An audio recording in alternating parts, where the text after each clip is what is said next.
You know, you have this extraordinary experience of healing from, like you said, therapists can't even figure out how to help their own clients.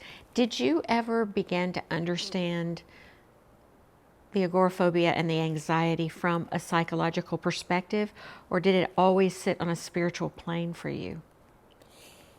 It was probably the latter. It was a spiritual experience that helped me begin to make progress. It was a spiritual experience that continues to stabilize me.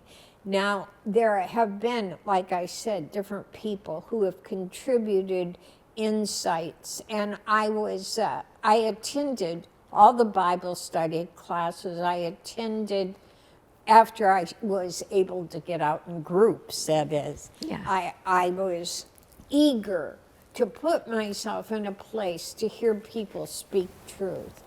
And I was very active in a church. My husband and I both were.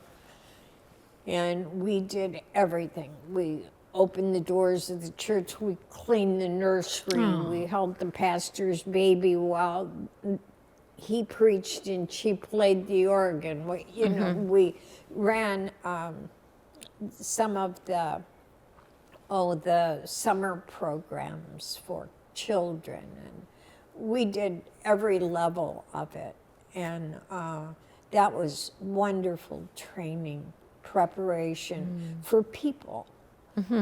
Well, and you were living your life then in service and just soaking up everything that you could around you. My pastor and his wife had just come out of seminary, and they were exceedingly limited in their funds, and we were as well. But we had a few shekels more than they did. So they would come over probably 3 times a week to eat with us, and we had the same menu every time, and that was bologna sandwiches, and to make it more versatile, with or without cheese. So it was, there was not a lot of extra. Yeah. And then there's this enormous pivot. How did Women of Faith come into your life? Women of Faith, I was part of it from the beginning until the end. 20 years, yeah. Steve Arterburn I saw him at a booksellers convention, and he said, "Patsy, why don't you and some of your funny friends get together and do a tour?" I said, "A tour? What do you mean? You want me to buy a bus?" And he kind of, I think he thought that was just me being funny, but I really didn't know what he meant by a tour. And you didn't hear about ladies on tour at that point. Right. So a whole year went by, and I bumped into him at another bookseller's, and he said, "Hey, Patsy, why don't you and some of your funny friends get together?" I said, "Steve, you said that to me last year. I didn't know what you meant then. I didn't know what you mean now." And then after I got home, he called. He said, "Okay, I'm putting the tour together. Will you come on the tour with us?" But that absolutely became a huge life shift. We were also surprised. I don't know if Steve was, but Lucy and Marilyn, and at that time, Barbara Johnson and myself, we were the first 4. And we got to the first event, and the church had sold out, and they had sold out a secondary room in the back. And Lucy said, "Wonder why this area is so needy." She didn't realize it was a national neediness, and I think we're there again. Agreed. Agreed. So she was as surprised as I was, which was a relief because I was very puzzled by the response. And I said, well, let's not get used to it because there'll probably be a no-show in Dallas. So we got down there and it was sold out with a long waiting list. And it was one of the big churches and we were really puzzled. So by about the fourth one, Steve said, we can't keep turning people away. I think we need to go to a bigger space. And I said, oh, I think that's a mistake. So what they found out from me was I'm not a prophet. Had no vision that it could be even bigger than it was. Weren't you when you were at your height with Women of Faith, selling out like 15,000 person arenas? I think our largest was like 25,000. That's a lot of people. But when we went to the first arena, before it started, Marilyn and Barbara, myself, Lucy, we walked into this empty arena and we each were looking up. And when we turned back to each other, we were all crying. Oh. We couldn't believe that God was up to something so big. We so restrict what God can do. I agree with that.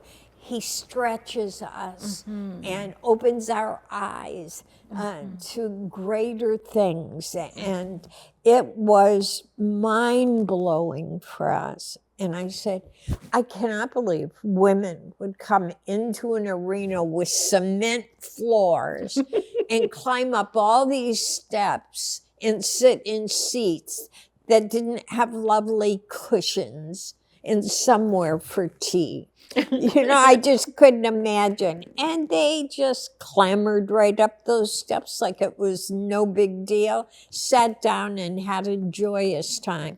And we always started with worship. Mm-hmm. And that was powerful to hear 20,000 women lifting up the name of Jesus. And this was really at the beginning of a lot of the mega churches. There weren't so many at the time that Women of Faith began. Can you sit back a little bit and remember, like the first few times you spoke in those arenas, so huge, did you question yourself and go, what is it that I'm saying? There's so many people here to listen. Is it humbling, or do you get a lot of confidence in a situation like that, or both? My confidence never came until I was on the platform. Getting me up the steps to the platform, I was just so certain that I was way out of where I should be for who I was. Mm-hmm. I was so stuck in who I was that I couldn't appreciate fully the next step of what God wanted to do. I think that's something I want to linger with for a minute. I want our listeners to hear, because I feel like so often in our lives, we do exactly that. We limit ourselves. We're stuck in what was, and we don't see the amazing possibility of what is happening right in front of us, unfolding, and we hold ourselves back. We close doors because of our limiting beliefs about going forward. So you get on the stage, though, and it's like something happens.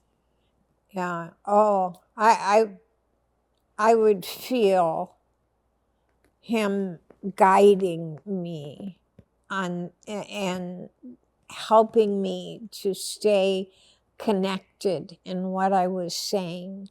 And I would feel the joy of the responsibility. That's beautiful. And the joy of the responsibility. That's like having children. It's like the joy of the responsibility because it's lifelong and enormous. Yes. Yes, and you don't know what he's up to in these lives. And to hear that many women not only sing, but to hear them laugh. Mm-hmm. So let's go there. Were you always funny? They told me I was either very funny or ridiculously sad. I mean, you did have this whole, kind of beginning story that's sad. I'm like, when did humor come forward? Well, when I was young, I used the group of girls that I ran with. Okay. They used to laugh at me a lot. In fact, that kind of was a qualifying factor in friendship. I liked people who laughed at me, Laughed at you, with me, with you, at me. at you, at you, with you. I'm a storyteller, so that's an at. But So,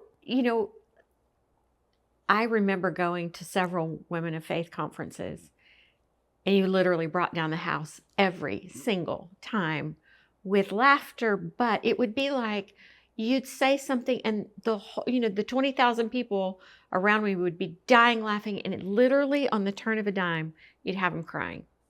It was like one sentence, you could do both. that's because the way God has designed us, our laughter and our tears bump up against each other. And there's never a better opportunity to take people to truth than when they've been laughing really hard. I've never heard anybody say that. I love that. I don't feel like I'm funny, and I don't feel like I make people laugh very much, but I'm trying really hard. Like I told you the other day when we were chatting, I said, oh my gosh, through this coaching thing I'm doing, they give you these 10 things you're supposed to do every day: gratitude, meditating, breathing. I'm like, yeah. I do all those things. I'm ticking off the things I'm supposed to do. And then I get to number 7, and it's you're supposed to laugh. Every day you're supposed to make yourself laugh. I'm like, well, I smile. Isn't that enough? But it is interesting, and you're not wrong, because like I've really tried to be conscious about watching something that I think is humorous, the dog eating something she shouldn't eat, just anything little. And instead of just running by it, to stop and really laugh out loud at it. And it does shift the spirit enormously.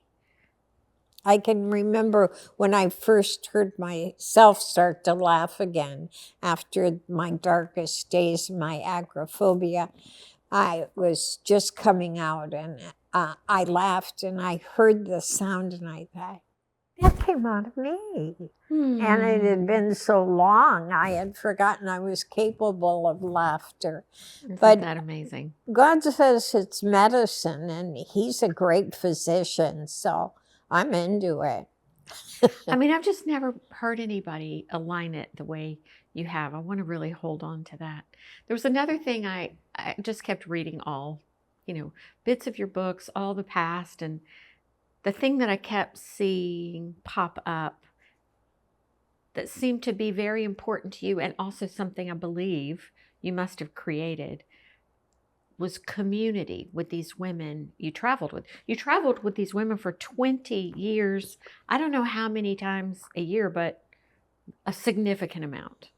Yes, I think the tops we probably did. I think one year we actually did 30 weekends. That's a lot. A weekend didn't include just Friday to Sunday. It started, we had to go in a day early because if there was a delay or a cancellation, then we'd lose a speaker. So to make sure everybody arrived, we went in a day early.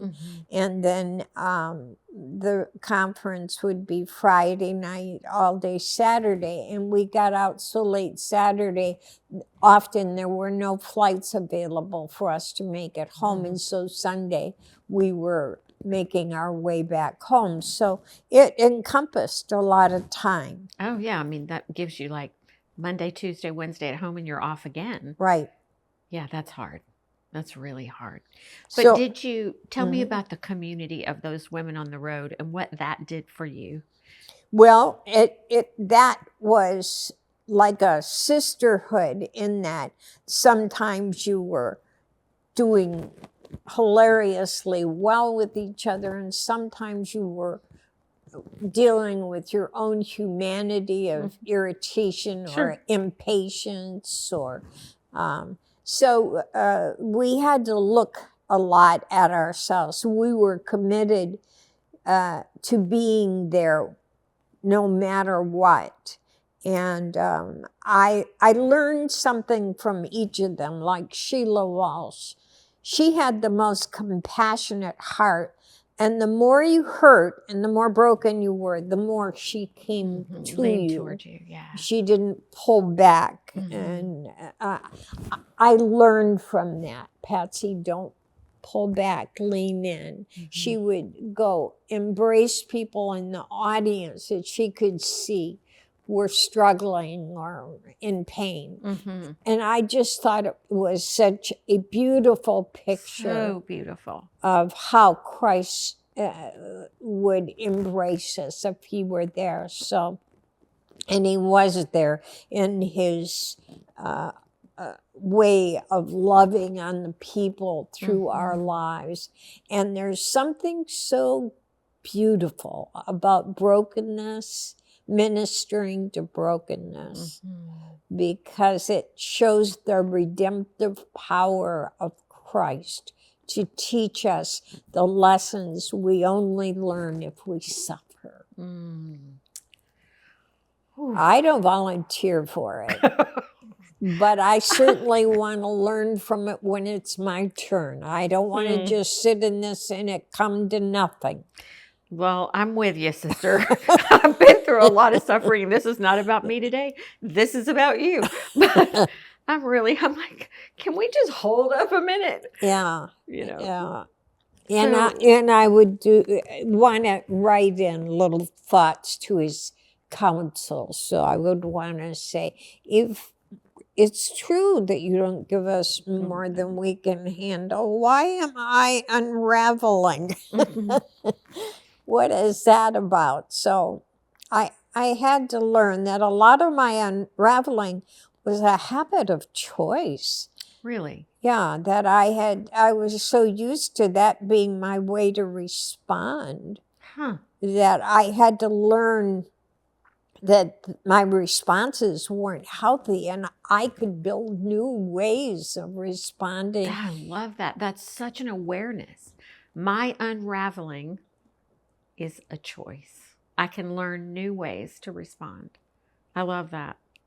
And it was just like in my thinking with fear. I had fed fear for years. And now I needed to starve that thing because fear was occupying so much space and preventing me from entering into peace and joy and kindness. And so I had to learn that it all started in my thought life.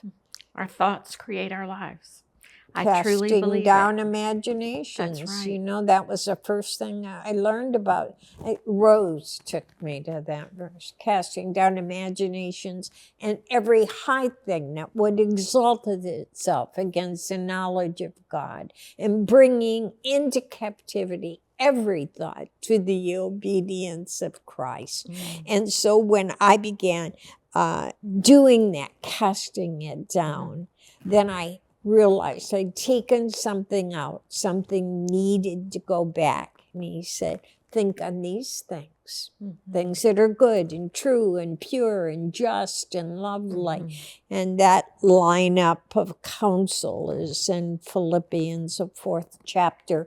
Read the whole thing and memorize it. That chapter is full of God's encouragement, as is the entire word. But I found that if I learned how to cast down the thought I was having that was fearful and replace it with something that was good and true and pure and just and lovely and of good report, then there was a shift. Yeah. But I had to keep doing that to be able to starve the negative thing and replace it with the positive thing. Yeah, because that fear was so used to being fed. It would say, hey, wait a minute, back here. And so I had to keep choosing to change my thoughts. Patsy, I want to take a deep breath. I honestly don't even know if I can do this with you because it's such a tender place for me. But 3 years ago, you lost the love of your life, your husband of 60 years, less, and you are walking a grief journey right now. I am. Can you tell me about the love story of you and Les? Our love story was like us. We were both so broken. But I met him in a ghost town, a little ghost town in the Upper Peninsula of Michigan. And my friend's family was going there, and they invited me to join them and go up. And they said, now, don't expect to meet any boys there. This is full of boarded up homes, and there aren't many people left in this tiny town. And so we got there, and we went for a walk the first day, and a carload of boys flies by and honking their horn, leaning out the window, and we were startled. I said, Carol, I thought there were no boys here. She said, I don't know what this is. So the whole town was an experience. The homes were narrow, very, very narrow, and very tall. And the first floor didn't start till high up because that's how much snow they got in the wintertime. It was, and it was right on Lake Superior, so they got lake effect snows. So to have over 300 inches in a winter was nothing. That's just ordinary for them. Gosh, that's a lot of snow. That's a lot of snow. I don't want to be in that snow. Uh-uh. So they built their homes to help them keep it as warm as possible and not to be snowed in all the time. So we were just fascinated with these old homes and the way things look. And then we were a little joyful. We were when that carload of boys went by. I bet you were. Yeah, because we were teenage girls, and they went around this couple blocks, and they came back by us, and they honked and yelled and kept going again. And I thought, well, that's interesting. Ha, ha, ha, fun. And then they did it a third time, and I said, I'm over it. You're over it. I'm over it. We're not having this. And my friend Carol, knowing me, said, oh, my goodness, what are you going to do? I said, I'm going to stop the car. I said, that driver needs to either introduce himself like a gentleman or find another road to go down. Just about that time, he turns the corner, he being my future husband. Of course, I had no idea at that moment that was my future husband. And he heads down the road, and I step out in the street, and he floors it. Aha. Thank you very No, that was much. not nice. And I jumped out of the way, and he slammed on the brakes, and it went well past me. And he opens up his window. He said, what you doing, trying to get killed? I said, what's it to you, buddy? Find another road. And that's how we met. Is that so tender? romantic? That's so romantic. Tender. I'm surprised it hasn't hit a movie yet. But we started off rugged, and we kind of maintained that for a lot of years. We were both very full of ourselves while being very empty. Now, there's a hard thing to understand how you can do both, but I think a lot of us have lived that way. yeah.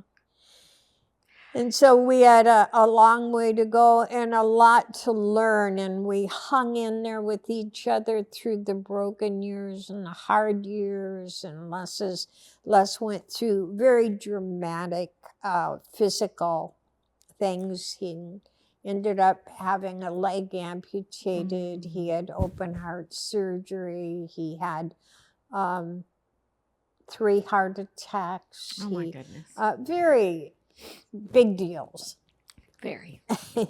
But he was very physically strong, and he was actually very, very tender. And You pulled that out of him. And he was ridiculously funny. Oh, that's lovely. It was, That's because lovely. that brought a lot into the home atmosphere, and so we laughed together. Laughing together can keep you together. When we weren't spatting. You were laughing or spatting? One of the two. And then we began to learn skills on how to have a fair fight, how to disagree without hurting each other, without making everything a contest. So we needed that. I think we all need that in relationship, honestly.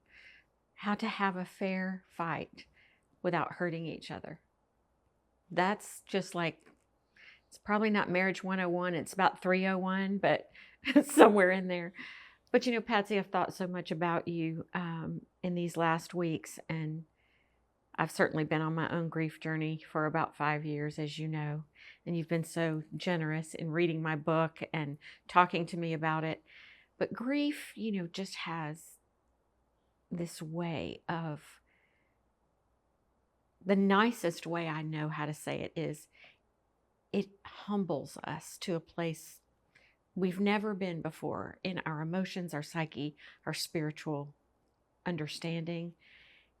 And you, as you're trying to walk through it, my experience is that you are constantly reshaped in the process of the grief journey. I don't know if that is your same experience. The question that kept coming to me over and over again after Russ's death was, who am I now? Right. I mean, you're used to being the other half of a partnership, a love affair, raising children, owning property together, having dinner together. I mean, it's the everything. It's all the small things and it's all the big things. And you can separate out like the bigger things kind of better than the small things. Like the cup of coffee begins to be the thing you miss the most. Oh, it's those sweet little moments. It's an exchange across the room. Oh, the exchange where they know what you're thinking, and then yes, there's now no one in the room who knows, who are loved, or who gets, like, one of the things I found with youngish boys, both in their 20s, there was something so amazing that I didn't know we had, in that we loved our children in a way that nobody else can ever love your children. So when things come up with children, and now I'm a single parent, and I try to share it, no one else has the understanding of the child, the compassion for the child, the way the child has been raised. I so miss co-parenting. I mean, I'd give anything. Like, I had an incident come up with my son in college the other day, and I was so mad at James. I was like, how could you leave me with this? I can't handle it. You're the one who needs to fly up there and do this. This is not my place. And yet he's not here. So I wanted to ask you, not only how has and is grief reshaping you, but how is it reshaping your faith? Well, I think, again, it's the trust that has to grow. You have to believe that when Christ said that he has a heart for the widows and the orphans, and since I'm both those things, I feel like I have the opportunity to experience him in ways I had not when that wasn't true. When I had a husband and I had parents. Yeah. And now that I have neither, I'm having to believe God to be my husband. And I say, but Lord, I was hoping for, I liked my husband with skin on. I liked him. I liked even our spats could get a morning going. And making up was so much fun. So I miss so many things.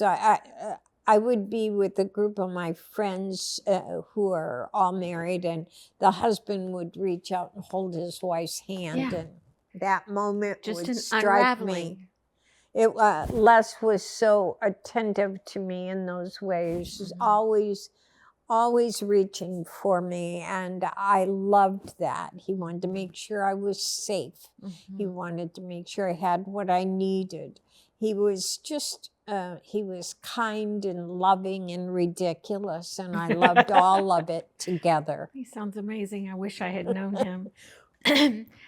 If you could say to our audience today one little bit about grief, something maybe you wish you had known that could help them understand what they're walking through, what would you share? I would say I'm sorry that I didn't know more about how grief impacts a life, because now there are people who are gone who I realize were in a terrible struggle, and I could have stepped into some of those empty places and given them a word of hope. But I didn't know to. Right. I didn't know what their need was. And I think that's one of the things about suffering. It teaches you where the need is. And it helps you to identify with that individual in a way other people can't.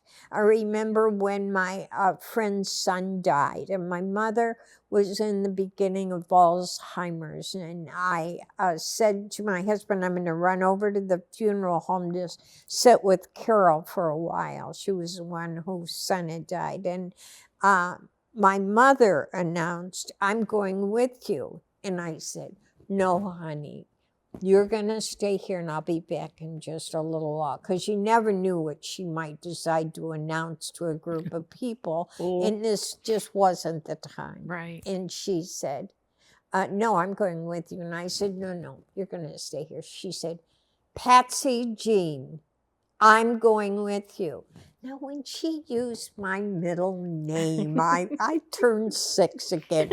Okay, Mom. So I took her with me. We got over there and we're walking in, and I'm thinking, oh, I hope she can just be still. So we went through the greeting line, and I got up to Carol, and we had known each other since we were 12, so we had a lot of history. And then my mother stepped up to her, and she said, I know how you feel. My mother was a little short lady. I bet that surprises you. And Carol was kind of tall, and so she was looking at me. She said, I know how you feel. My son died too. And in that moment, I saw this touching of wounded places, Right. that had understanding in it. And Carol said, oh, and it took her breath away from it. You did lose your son too. And they just hugged and cried in each other's arms. And I thought, and I was going to make her stay home. Truth comes through all different avenues. It does. You're exactly right. And God can speak through whomever he chooses. And in that moment, yes, he chose my little Alzheimer's mama. But what a beautiful, beautiful thing that even in her place of not being fully there, she still could really understand the pain of another person and give her understanding, give her love. In closing today, I wanted to turn back to your magnificent sense of humor